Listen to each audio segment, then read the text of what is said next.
Right before World War II, Soviet engineers developed the T-34 medium tank.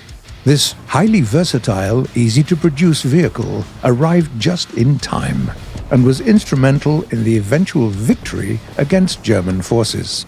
A few more years passed, and there was another engineering triumph when the team, led by Alexander Morozov, created the T-54, a medium tank with massive potential for modernization.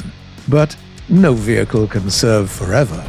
Despite all the strengths of the tanks of the T-54 family, in the 1950s, Soviet engineers started to work on their eventual replacements. The first successor was accepted into service in 1964 as the T-64. The new tank, designed by the Kharkiv Design Bureau, was a state-of-the-art affair.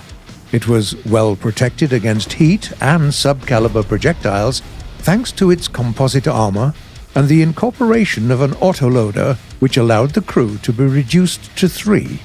On top of that, the vehicle was fitted with a 5TDF, a new, compact and powerful engine which looked extremely promising. Soon after that, the tank was accepted into service, though it proved to be rather capricious and hard to maintain. Not only that, even though the new engine did perform really well, it was only made in Kharkiv. While tanks of the previous generation were produced in the thousands, the Kharkiv Design Bureau could only make hundreds of T-64s at best. The T-64 wasn't the only option available to the Soviets at the time. There was also a competing design for a new main tank made by a team at Uralvagonzavod, a machine-building company located in Nizhny Tagil. When the flaws of Kharkiv tank became evident, the team at Nizhny Tagil was finally given a green light to work on their own version. The initial plan was simply to equip the reliable T-62 with an automated loading system. The idea was quickly scrapped, as Soviet decision-makers considered the T-62, as well as its 115mm gun, things of the past.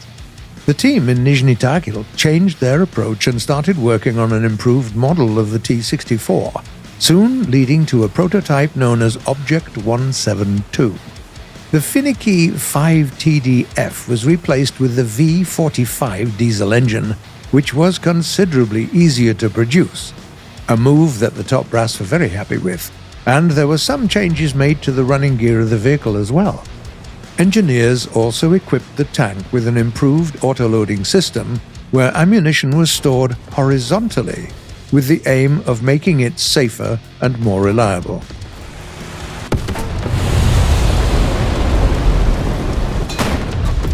Ultimately, by 1973, the vehicle was ready for production as a cheaper, more reliable alternative to the T-64.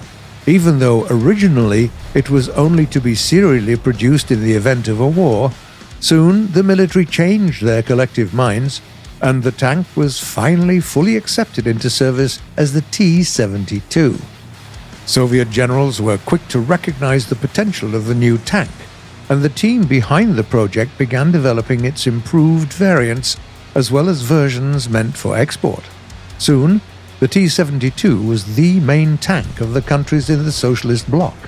It's worth noting that as a general rule, export versions of this vehicle were somewhat less formidable than the tanks produced for internal use.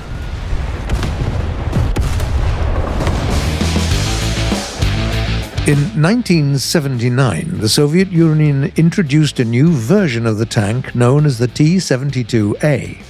The vehicle was given new equipment including an improved FCS, 2-level rubber panels protecting the upper part of the suspension and upper hull, and better armor overall. In December 1984, many Soviet armored corps were already receiving another variation, the T-72B.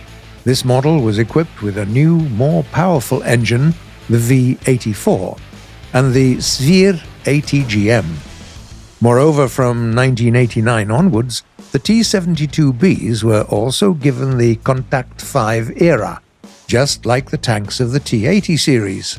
Compared to the previous generations of the Soviet era, the Contact 5 protected the vehicle from both heat and subcaliber projectiles.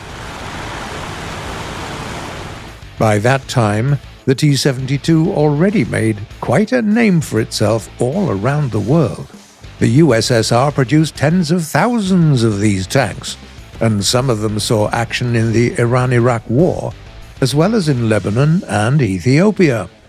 At some point in time, it was also discovered that modern Israeli rounds fired from a 105mm L7 gun could penetrate the frontal defenses of the T-72. In response to that, a better protected variation of the T-72A was introduced, featuring, among other improvements, an additional 16mm appliqué armor added to the glacis. On the other hand, the area around the driver's port was still a weak point, even on the upgraded model. So there was that. As the collapse of the Soviet Union drew near, engineers in Nizhny Tagil were busy developing a new line of upgrades for the T-72. One of the prototypes they made was equipped with a new engine, a modern fire control system, and the Shtora, an electro-optical jammer that protects tanks from AT-guided missiles. This tank was accepted into service in the newly founded Russian Federation as the T-90. In War Thunder, we have its upgraded variant, the T-90A, with a 1,000 horsepower diesel engine and a new welded turret.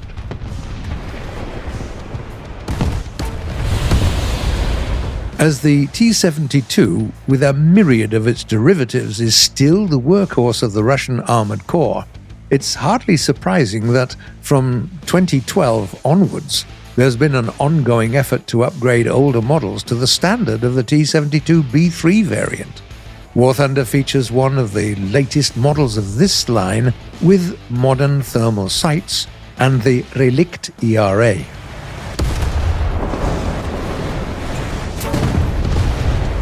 Furthermore, there is also a Syrian variant of the T-72AV, available as a premium vehicle.